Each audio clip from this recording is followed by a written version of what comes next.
Olá, olá, minha querida galerinha do bem, minha galerinha de Deus.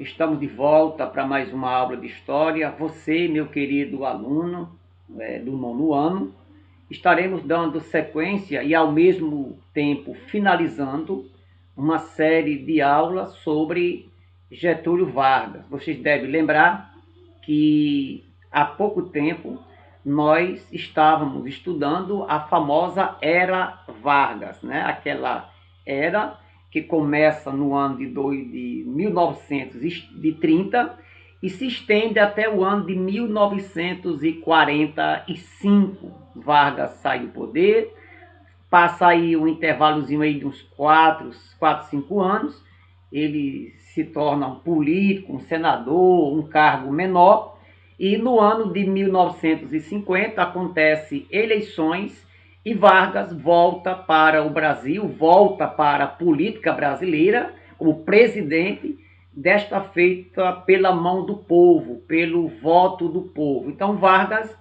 ele é aquele tipo de político que ele chegou ao poder dando golpe, chegou no poder passando por cima das leis e também governou eleito pelo povo. Então, seguramente foi um dos maiores políticos de todos os tempos do Brasil. De acordo com alguns estudiosos, Vargas foi quem mais governou, foi o político mais destacado no Brasil ao longo da sua história. Alguns estudiosos chegam a colocar o seu governo superior aos governos de Dom Pedro I e Dom Pedro II. Na verdade, foram aqueles também que tiveram um governo mais elástico no Brasil, tá certo? Então, vamos lá para estudar um pouco sobre o governo de Vargas, o governo que vai de 51 e vai até o ano de 1954 com o seu suicídio. Então, vamos comigo para mais uma aula de história. Então, vamos que vamos. Deixa eu pegar aqui o meu apontador, vou pegar aqui a minha canetinha no marcador. Isso. Então, vamos lá. Entre 1945 e 47, foi o ano, aquele período que eu falei para vocês, é aquele período onde Vargas, ele já tinha saído do poder, né? E vai assumir um certo cargo de uma importância menor, o cargo de Senado Federal. Ele passa esse período nos bastidores, né? Apesar de estar à frente de um Senado, de ser um senador. Quando chega às eleições de 1950, o mesmo ano, né, que nós sediamos pela primeira vez uma Copa do Mundo, inclusive muito frustrante a sua final, quando o Brasil perde para o Uruguai. Vargas, ele retorna ao cenário político, né, trazendo à tona novamente aqueles bordões, aquelas estratagemas, aqueles elogios que ele fazia aos seus governos, à sua administração. Então, ele traz tudo isso de volta como uma forma de cabo eleitoral. Na verdade, Vargas também, apesar de ter tido muita crítica durante esse período, mas ele tinha um serviço prestado muito grande, principalmente para a classe trabalhadora, os direitos trabalhistas. Então, tudo isso contou. E o pessoal via, o povo via em Vargas uma solução para a vida política e econômica do nosso Brasil. No ano de 1951, Vargas ele assume a nossa presidência.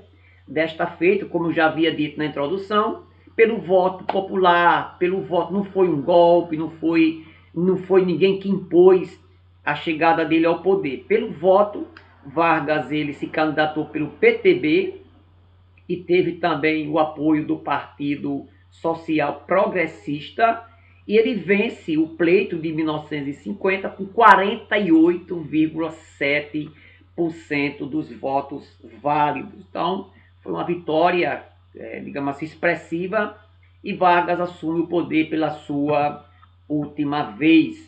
Quando Vargas assume, eu acredito que polêmica sempre foi do perfil dele. Vargas ele vai criar duas grandes empresas e que elas trouxeram benefício para a nação, mas que também sofreram duras críticas. Ele vai criar a estatal, a Petrobras, não sei se você sabia disso. A Petrobras, o petróleo brasileiro, foi criado por Getúlio Vargas, isso aí por volta do ano de 1953. E no caso, a Petrobras, ela é responsável por ser uma empresa estatal que pertence ao governo, você sabe muito bem disso, a diferença de uma empresa estatal para uma empresa privada. A empresa privada é de um grupo ou de uma pessoa. A estatal pertence ao governo, como hoje, por exemplo, a CAERN pertence ao governo, a COSERN, que era, mas hoje em dia foi privatizada. Então, a Petrobras, ela, na época, ela foi responsável pela extração do petróleo, pelo refino do petróleo e pela distribuição do petróleo. Na verdade, a Petrobras ela adquiriu para si todo o monopólio da exploração do petróleo no Brasil ao longo da sua história, ao longo do seu tempo. Hoje em dia, esse monopólio já caiu, já tem algumas empresas, né, que já são responsáveis por alguma parte do petróleo brasileiro, tá certo? E também ele criou a Eletrobras, que é uma empresa que é responsável pela geração e distribuição de energia elétrica. Então houve polêmicas, muita gente foi contra, pelos gastos, pela eficiência dessas empresas, mas que, na verdade, marcou o governo de Vargas a criação dessas duas estatais, tá certo? Aqui nós temos uma solenidade, inclusive tinha uma espécie de slogan, né, que era o petróleo é nosso. Aqui você vai ter uma solenidade onde diz assim, o petróleo é nosso, a Petrobras também, né? Aí aqui embaixo tem uma notinha aí, né? Defesa do monopólio estatal do petróleo e contra os contratos, lá vai o movimento todo. No ano de 53, como eu havia dito, né? Foi criado a Petrobras com aquela campanha que movimentava o Brasil, dizendo que o petróleo é nosso, né? O Brasil sempre, ao longo desse período, lá para cá, vem se destacando na produção de petróleo, na sua suficiência na extração e no refino deste líquido tão precioso, tão danoso para o meio ambiente, mas tão vital, tão necessário para a movimentação da frota de carros, de motores no Brasil, tá certo? É bem verdade, e segundo alguns analistas e pesquisadores, o petróleo mundial está com seus anos contados. Então é preciso que outras formas de energia, outras formas aí de energia seja criada, principalmente que não poluam tanto o meio ambiente como o óleo negro, que é o petróleo. Vamos ver aqui algumas informações, né?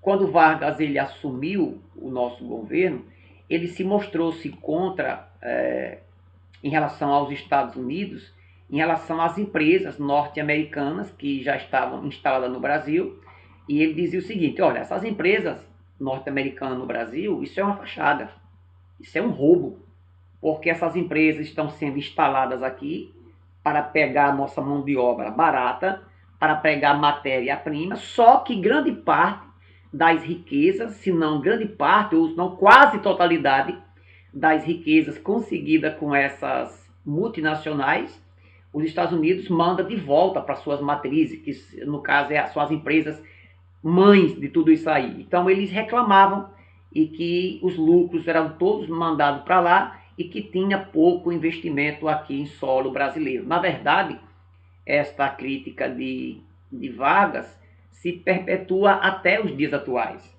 Quantas empresas grandes, multinacionais, muitas vezes estão instaladas aqui no Brasil ou na América Latina de um modo geral, aonde essas empresas elas acabam com o solo, poluem o meio ambiente, exploram a mão de obra, pegam uma matéria-prima, digamos assim, abundante, e os produtos são feitos e muitas vezes são vendidos fora do Brasil.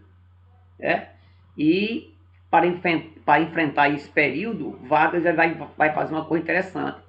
Ele vai nomear, na época, o João Goulart como ministro do Trabalho. Você vai depois estudar que João Goulart, ele passou também, ele foi eleito também presidente do Brasil, mas no governo de Vargas, ele assumiu o cargo de ministro do Trabalho e até fez uma proposta de que acontecesse um reajuste salarial para vencer a crise que o Brasil estava vivendo, que tivesse um ajuste salarial de 100% para o povo, os trabalhadores. Né? É muito bem certo que essa medida ela não foi bem aceita pela classe empresarial, não foi bem vista pela classe dos empregadores, né? Então, houve essa confusão, está aí uma foto de Jango, e aí inclusive cartazes, né? Estamos com Jango, inclusive era o nome dele, era um apelido que ele ganhou, tanto no governo de Vargas, como também na sua campanha presidencial, tá certo? Todas as medidas tinham forte tendência nacionalista, a ideia de fortalecer, né, a ideia da economia local, a produção local, e como eu havia dito, existiram muitas críticas, né, sobre o governo de Vargas nesse período, principalmente por esse jornalista aqui, guarda o nome desse camarada, chamado de Carlos Lacerda. Ele era membro da UDN, e esse camarada aqui ele começou a enfrentar, digamos assim, Getúlio Vargas de frente. Era um dos seus principais opositores. Usava jornais, usava a mídia da época, né, para fazer críticas a Getúlio Vargas, dizendo que Getúlio queria adotar uma espécie de esquerdismo ou uma esquerdização no Brasil. Eles diziam muito que o Brasil, que Getúlio Vargas queria adotar um regime socialista no Brasil, com uma economia socialista, tá certo? E essas disputas, elas cresceram até certo ponto, e que chegou a um ápice quando esse Carlos Lacerda, esse camarada aqui, ele sofreu um atentado, né? Ele sofreu um atentado, escapou mesmo, escapou de um atentado, e na época disse que esse atentado foi promovido por Gregório Fortunato, e que esse camarada fazia parte da guarda pessoal do presidente. Aí as pessoas começaram a atrelar esse atentado a Carlos Lacerda como se fosse algo a mando de Getúlio Vargas. Então daí o pessoal, a imprensa, a oposição caiu em cima, dizendo que tudo isso aí, essa tentativa de homicídio para, no caso, o Carlos Lacerda, teria sido a mando, teria sido aí como cabeça o presidente Getúlio Vargas. Então, quanto mais, aqui você vai ter uma cena aí, né, do camarada escapando do atentado, e eu sei que a situação econômica, digamos assim, as rixas políticas, né, no Brasil, ela cresceu muito. Então, além das dificuldades financeiras, as desigualdades que o povo estava enfrentando, alguns questionamentos, algumas rixas na política do Brasil, isso aí fez com que Getúlio Vargas ele não aguentasse a pressão. Aqui eu coloquei aqui em cima, né, o suicídio de Vargas. E várias polêmicas, entre uma delas a polêmica, né, de Vargas ter se envolvido nesse atentado contra Carlos Lacerda. Aí os seus opositores, principalmente os opositores, pediam que Vargas ele renunciasse, porque ele era o culpado, e era um assassino, era um suposto assassino, né? Estava acusado de ter tentado um assassinato contra alguém. Então a pressão política foi muito grande, em todo o Brasil. Esses boatos, né, se tornaram muito fortes, e Vargas não aguentou.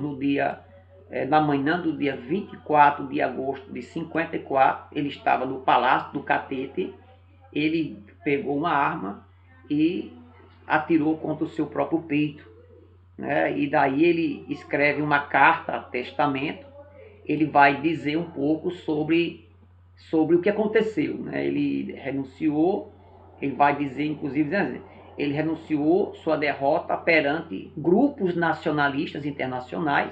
Ele dizia que aquilo que contribuiu para a sua desistência do cargo e da própria vida eram pressões gigantescas de grupos, tanto dentro do Brasil como também de grupos internacionais, ligados até mesmo ao próprio Estados Unidos, né?